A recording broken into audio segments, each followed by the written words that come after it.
Karil, na-injured habang sumasayaw sa It's Showtime. Isang hindi inaasahang insidente ang naganap ngayong araw, August 20, 2025. Sa live episode ng It's Showtime matapos magtamo ng mild leg injury ang singer-host na si Karil habang sumasayaw sa entablado.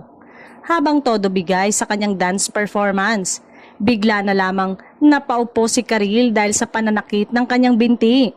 Sa unang sandali ay inakala ng kanyang mga co-host na bahagi lamang ito ng choreography. Ngunit agad nilang napagtanto na totoo ang nararamdaman niyang sakit. Mabilis namang rumesponde si Ryan Bang at agad tinulungan si Karil habang pumasok din ang medical staff ng programa upang bigyan siya ng agarang atensyon. Kitang-kita ang pag-aalala ng buong It's Showtime family sa nangyari. Sa official update ng ABS-CBN Studios, kinumpirma na nagkaroon lamang ng minor injury si Karil at kasalukuyan siyang nagpapahinga. Gayunpaman, nanawagan ang kanyang mga kasamahan at mga tagahanga ng panalangin para sa kanyang agarang pagaling.